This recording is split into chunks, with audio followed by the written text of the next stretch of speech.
Glory was the kind of girl everyone in her Lagos church admired. With her deep, brown-colored skin glowing in the Sunday sun and her voice carrying the choir's worship to heavenly heights, she was impossible to miss. Devoted to her faith, she spent her days helping in youth ministry, leading choir rehearsals, and mentoring younger girls on how to live a godly life. For Glory, church was not just a place, it was her whole world. One day, after a particularly moving service, Mama Chica, her mentor and the unofficial mother of the church, pulled her aside. "Glory, my child," Mama Chica began in her gentle yet firm tone. "You are a special girl, and the men in this church, they see it too. Be careful, the one you choose to marry will shape your future." Glory smiled politely, but didn't take Mama Chica's warning too seriously. After all, she wasn't exactly overwhelmed by suitors. Until now. That same week, 3 men from the church stepped forward to express their interest in her. Each was unique, and each brought a different kind of promise. The first was Peter, the fiery youth pastor. Peter's sermons could set your heart ablaze. He spoke with passion, often pacing the altar with his Bible in hand and sweat rolling down his brow.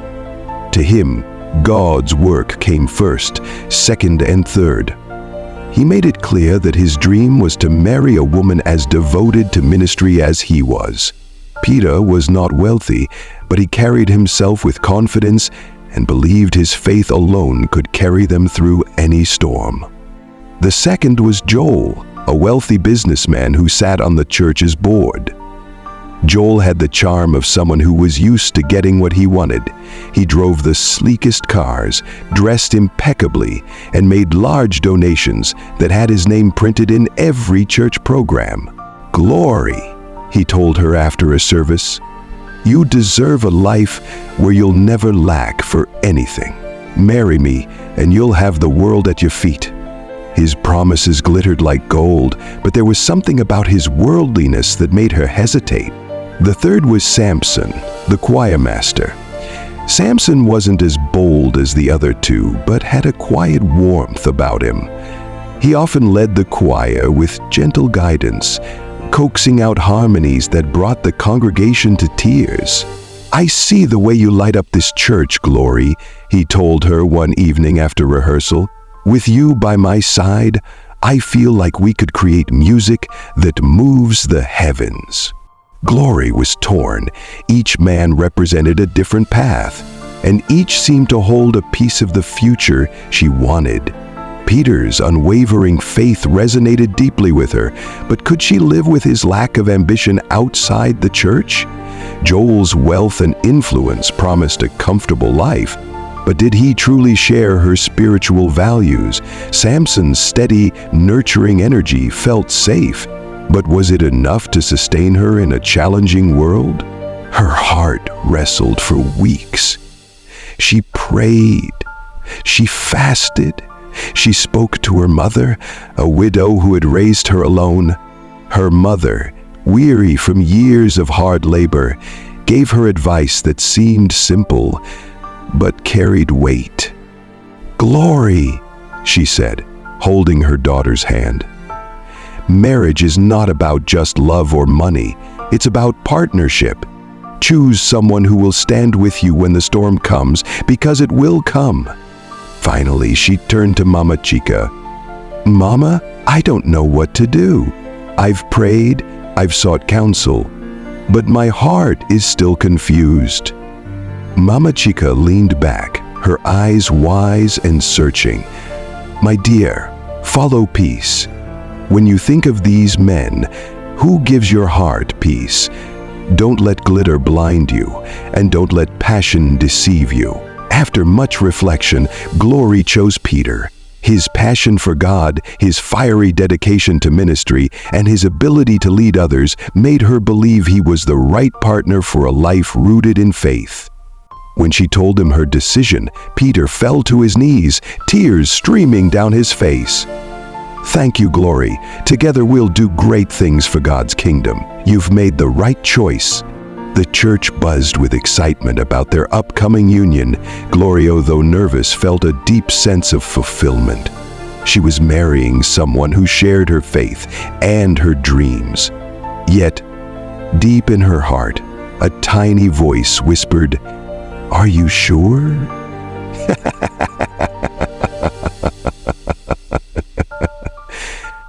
She silenced the voice. This was her choice, and she would stand by it. The wedding planning began in earnest, with the whole congregation pitching in to make it a grand affair. Samson and Joel congratulated her, but their smiles didn't quite reach their eyes. Life in the church moved on, but for Glory, everything was about to change. Her wedding day came, and it was nothing short of magical. The choir sang a melody that brought tears to the eyes of everyone present. Peter looked at her with a love so intense it felt like the sun itself was shining through him. Glory's heart swelled with hope as she said her vows. But as the festivities ended and the realities of marriage loomed ahead, Glory couldn't shake a lingering sense of uncertainty. She had chosen a life of faith and simplicity. But how much could faith alone sustain her? Only time would tell. The early days of Glory and Peter's marriage were filled with hope and excitement. Their small, modest apartment became a space of prayer and shared dreams. Peter often spoke passionately about their future together, envisioning a ministry that would touch lives and bring countless people to God. Glory felt blessed to have married a man so devoted to his faith. Every morning began with prayer, and every evening ended with long conversations about their plans to serve God. For a while, everything seemed perfect. The love between them was strong, and the belief that they were walking in God's purpose gave them strength. They hosted Bible study meetings in their home, supported church events, and prayed for hours together, asking for God's guidance. It was a beautiful time, and Glory was sure she had made the right choice. But as the weeks turned into months, the realities of married life began to surface. Peter spent most of his days at the church, leading youth programs and organizing outreach events. While his passion for God's work was inspiring, it left little time for anything else. Soon, the bills started piling up. Their rent was due, and they barely had enough money for food. Glory tried to manage the household expenses with the little savings they had, but it wasn't enough. Each day, the pressure grew heavier. One evening, as they sat together after dinner, Glory decided to bring up her concerns. Her voice was soft, careful not to sound confrontational. "Peter, I know the work of God is important to you, and I admire that. But we need to think about how to support ourselves too. Maybe you can find a part-time job just to help with the expenses." Peter's face hardened, and he set down the Bible he had been reading. "Glory, how can you even say that? Do you not trust that God will provide for us? My work in the ministry is what He has called me to do." "I trust God," she said, her voice trembling slightly. "But He gave us hands and minds to work too. Maybe we can pray about starting a small business or finding something that won't take you away from church." Peter shook his head. "I will not leave the work of the Lord to chase money. God will provide. You just need to have faith."